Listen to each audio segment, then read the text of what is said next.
Hello my dear students, आज हम class 10 के भारतीय भवन का मैथ दो चर वाले रैखिक समीकरण का exercise 2A page number A50 का चैप्टर स्टार्ट करेंगे। ठीक है, इसके पिछले वाले वीडियो में हम लोग इसका टोटल एग्जाम्पल सॉल्व कर लिए हैं।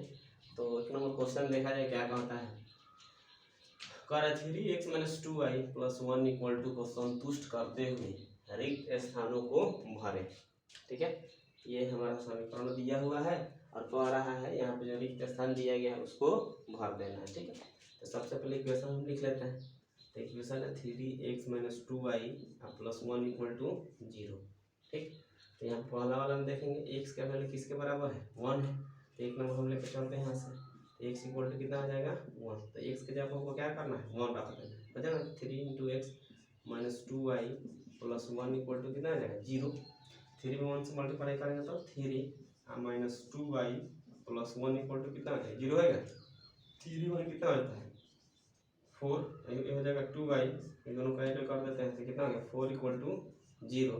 तो -2y = हो जाएगा कितना, इधर गया तो -4, माइनस से माइनस, यहाँ से इसको कैंसिल कर सकते हैं 2 से।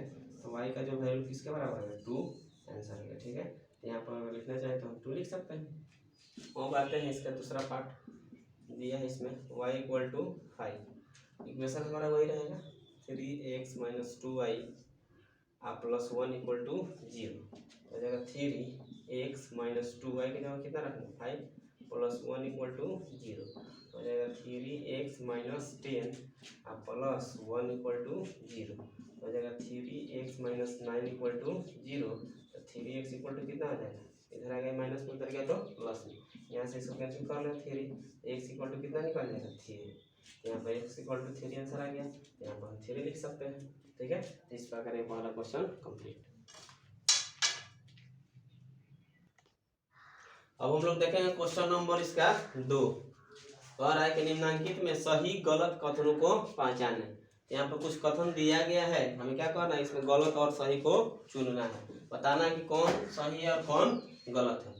तो सबसे पहले देख लीजिए, कह रहा है कि एक नंबर इसका कि समीकरण 5x - 2y = 7 का एक हल x = 3 और y = 4 है। ठीक है, तो इसको हम जांच कर लेते हैं। यहाँ पे तो ये कितना 5x - 2y = 7, x का वैल्यू कितना है 3 और y का वैल्यू कितना है 4।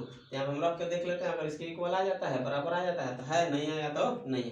तो 5x के जगह हम कितना रखेंगे 3 - 2 y के जगह कितना रखा जाएगा 4 = हो जाएगा 7। यहाँ 5 में 3 से मल्टीप्लाई करेंगे तो 15 माइनस यहाँ पर कितना हो जाएगा 8 = हो गया 7। तो यहाँ से माइनस करेंगे तो 7, यहाँ भी माइनस करेंगे तो 7, दोनों इक्वल आ गया ना। इसका मतलब क्या है कि यह कथन क्या है, सही है कि गलत है। तो ये हमारा हो जाएगा कहाँ से सही है। ठीक है, तो पहला का आंसर सही। अब दूसरा यहाँ पर हम देख सकते हैं, प्रत्येक समीकरण युग्म ax + by + c = 0 और dx + ey + f = 0 का एक हल होता है। अब ये हमारा कहना है, जैसे कि मान लो कोई भी कह रहा है प्रत्येक समीकरण युग्म, ठीक है, प्रत्येक समीकरण युग्म अगर इसमें a के जगह पर b के जगह पर c के जगह कुछ अलग अलग रहा है, तो जब तक हम उसका जांच नहीं करेंगे तब तक यह कहना सही नहीं है कि उसका एक ही हल होगा। ठीक है, उसका हम जांच करेंगे, हम देखेंगे इससे एक हल भी हो सकता है, अनगिनत हल भी हो सकता है, या कोई भी हल नहीं हो सकता है। यह कहना सही नहीं है, इसका सिर्फ एक ही हल हो सकता है। ये भी कह रहा है प्रत्येक समीकरण का, ऐसा थोड़ी ना होता है। तो यहाँ पे ये क्या हो जाएगा, ये कथन गलत हो जाएगा। ठीक है, इसका लिखेंगे आंसर गलत। बात समझ में आया। अगला क्वेश्चन देखा जाए, कह रहा है कि अविरोधी समीकरण युग्म a1x + b1y = c1 और a2x + b2y = c2 का केवल एक ही हल होता है। तो सबसे पहले हमें याद होना चाहिए कि एक हल होने के साथ उसका युग्म कैसा होता है। तो एक हल होने के लिए उसका युग्म क्या होता है, अविरोधी होता है, आश्रित होता है, उसके बाद अनगिनत वाला के। ठीक है, अनगिनत वाला के युग्म कैसा होता है, आश्रित होता है, और जिसका कोई हल नहीं होता उसका क्या होता है, विरोधी होता है। तो यहाँ पर अविरोधी होता है किसका लिए, एक ही हल के लिए। इसका जो कंडीशन होता है a/d not equal to b/e, इसका केवल एक हल होता है और इसका युग्म कैसा होता है, अविरोधी होता है। तो यहाँ पर हम देख सकते हैं वही बात यहाँ पर भी कह रहा है कि अविरोधी समीकरण युग्म के कितने हल होते हैं, तो केवल एक हल होते हैं। तो ये भी कथन हमारा क्या हो जाएगा सही हो जाएगा। बात समझ में आया? तो इसका भी आंसर हो गया सही। अब यहाँ पर देखा जाए क्वेश्चन नंबर इसका 4 क्या कह रहा है? कह रहा है कि 4 के अतिरिक्त p के सभी मानों के लिए युगपत समीकरण यहाँ पर दिया है 4x + py = -8 और दूसरा दिया है 2x + 2y = -2। इसके क्या कह रहा है? अद्वितीय हल होंगे। ठीक, इसको हम जांच कर लेते हैं। मालूम है जैसे कि मान लो यहाँ पर लिखते हैं 4x + py = कितना आ जाएगा? -8 और दूसरा आ जाएगा 2x + 2y = -2। ये हो जाएगा हमारा A B C D E F। ठीक है, तो यहाँ पे हो जाएगा कितना? A/D not equal to B/E। यहाँ पे हो जाएगा कितना?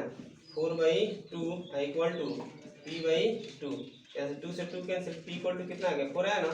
इसे कहने का मतलब क्या है? P के अतिरिक्त सही मानों के लिए इसका युगपत समीकरण का कितना हल हो सकता है? अद्वितीय हल हो सकते हैं। तो ये भी कथन क्या है?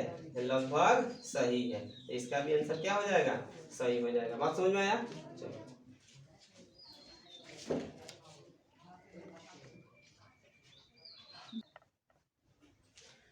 अब हम लोग क्वेश्चन नंबर इसका 3 देखेंगे। दिया है समीकरण युग्म 3x + ay = 1 और bx - 2y = 3 का हल x = 1 दिया है और y = 2 है। तो कह रहा है कि a और b का मान ज्ञात करना है। बात समझ में आया? सबसे पहले क्वेश्चन समझना इंपॉर्टेंट होता है। समीकरण युग्म दिया है 3x + ay = 1 और दूसरा इक्वेशन दिया है bx - 2y = 3 का हल दिया है। ठीक है, x का वैल्यू 1 और y का वैल्यू 2 दिया है। तो कह रहा है a और b का मान ज्ञात करना है। ठीक, तो सबसे पहले इसको मान लेते हैं 3x + ay = 1। पहले वाला समीकरण को हम लेकर चलते हैं। इसमें x का वैल्यू दिया है कितना? 1 और y का वैल्यू दिया है 2। हमें मान किसका ज्ञात करना है? a का। तो इसमें से लेके चलेंगे तो a का मान निकल जाएगा। तो 3 × x के जगह पर 1 रखते हैं प्लस a × y के जगह पर कितना रखते हैं? 2 = 1 हो जाएगा। 3 में 1 से मल्टीप्लाई कर दिए 3 और 2 में से मल्टीप्लाई करेंगे तो 2a = कितना आ जाएगा? 1। तो यहाँ पे हो जाएगा 2a = 1। ये प्लस में उधर आएगा तो माइनस में 3। तो 2a = कितना आ जाएगा? -2। इससे इसको कैंसिल करेंगे तो 1 हो जाएगा। तो a का वैल्यू कितना आ गया? -1। अब इसी तरह इसका भी मान अब इसमें रखना है। समीकरण 2 वाला देख लेते हैं। दिया है bx - 2y = 3। यहाँ पे हो जाएगा कितना? b x के जगह पर कितना रखेंगे? 1 और -2 y के जगह पर कितना रखेंगे? 2 = हो जाएगा 3। तो b में 1 से मल्टीप्लाई कर दे b। यहाँ पे हो जाएगा 4 = 3। तो b = हो जाएगा 3 या माइनस में उधर गया तो प्लस में। तो b का वैल्यू कितना आ गया? 7। ये हमारा हो जाएगा आंसर।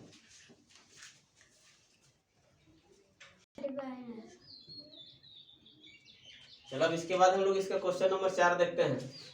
कह रहा है समीकरण x + y = 6 दिया है। ठीक है, कह रहा है इसके कितने हल होंगे? तो कोई भी अगर दो चर वाला अगर एक समीकरण देता है तो उसका हमेशा याद रखना है कितना हल होगा? तो उसका अनगिनत हल हो जाएगा। ठीक है, अनगिनत या अनंत भी कह सकते हैं। बात समझ आया ना? जब भी एक अगर दो चर वाले रैखिक समीकरण में अगर दिया हो क्या एक समीकरण दिया है तो उसका हमेशा आंसर क्या होगा? अनगिनत या अनंत कह सकते हैं। बात समझा ना? अब आगे बढ़ते हैं। फिर कह रहा है कि रिक्त स्थानों को भरे। तो सबसे पहले ये भरने के लिए इसका जो फॉर्मूला हम बताए थे उस फॉर्मूला को दिमाग में रखना पड़ेगा। ठीक है, उसी फॉर्मूला से ये सारा क्वेश्चन क्लियर होगा। तो सबसे पहले हम देख लेते हैं। कह रहा है कि वह समीकरण युग्म जिसका एक हल, कितना हल होना चाहिए? एक और केवल एक हल हो उसको हम क्या कहते हैं? डॉट डॉट डॉट दिया है समीकरण कहलाता है। तो क्या कहलाता है? जिसका केवल एक हल होता है उसको हम कहते हैं अविरोधी। क्या कहा जाता है? अविरोधी। तो इसका आंसर क्या हो जाएगा? अविरोधी समीकरण कहलाता है। कौन? जिसका केवल एक और एक हल होता है तो उस प्रकार के समीकरण को हम क्या कहते हैं? अविरोधी समीकरण कहते हैं। ठीक है, इसका अपोजिट यहाँ पे होगा। कह रहा है कि वह समीकरण युग्म जिसका कोई हल न हो। क्या हो? जिसका कोई हल नहीं होता है वह कौन सा समीकरण कहलाता है? तो वो हो जाएगा विरोधी समीकरण कहलाता है। क्या कहलाता है?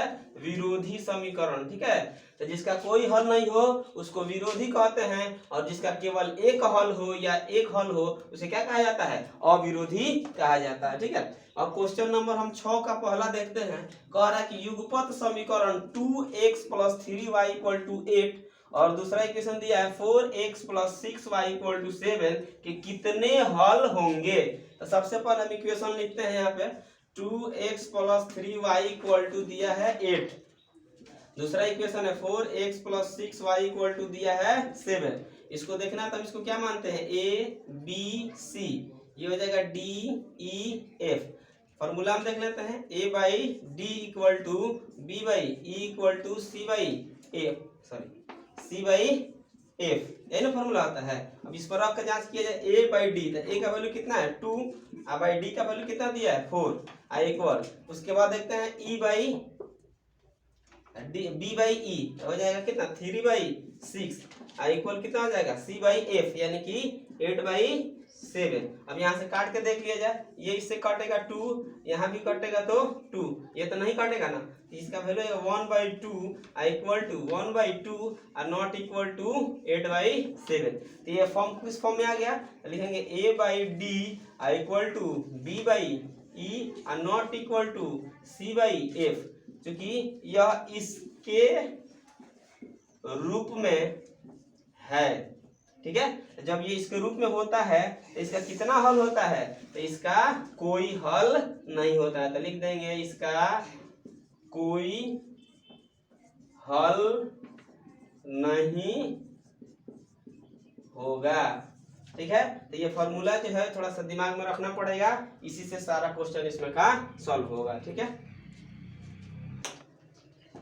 अब चलो क्वेश्चन नंबर हम 6 का दूसरा देखते हैं। कह रहा है कि युगपत समीकरण x + 2y - 8 = 0 और दूसरा इक्वेशन दिया है 2x + 4y = 16 के कितने हल होंगे। इसमें भी क्या करना है, हलों की संख्या बताना है। तो सबसे पहले इसको वैसे भी लिख सकते हैं 1 + 2y, ये माइनस में उधर भेज देते हैं इक्वल के साइड में, तो कितना हो जाएगा प्लस में हो जाएगा ना। और दूसरा इक्वेशन क्या है 2x + 4y = दिया है 16। फिर वही काम, ये a b ये हो जाएगा c और ये d और ये क्या आ जाएगा e f। फिर वही कंडीशन यहाँ फॉर्मूला लगाना है a/d = b/e = c/f। ए का वैल्यू देख लेते हैं कितना है 1 और d का वैल्यू कितना दिया है 2 इक्वल टू यहाँ पर कितना है 2/4 और यहाँ पर हो जाएगा 8/16।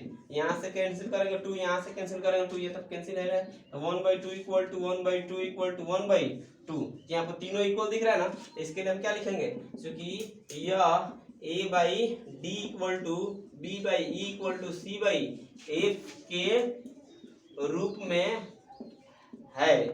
जब इसके रूप में रहता है तो इसके कितना हल होते हैं, इसलिए इसके लिखेंगे, इसलिए इसका अनगिनत हल होंगे। बात समझ में आया। चलो हम लोग क्वेश्चन नंबर 6 का तीसरा देखेंगे। ठीक है, और एक समीकरण निकाय 2x + 3y = 7 और दूसरा इक्वेशन है 6x + 5 = 11 के कितने हल होंगे। ये भी वही क्वेश्चन है, यहाँ पर लिख लेते हैं, लिखना है तो 2x + 3y = कितना आ जाएगा 7 और दूसरा आ जाएगा 6x + 5y = 11। ये हो जाएगा a b c, ये हो जाएगा d e और ये क्या हो जाएगा f।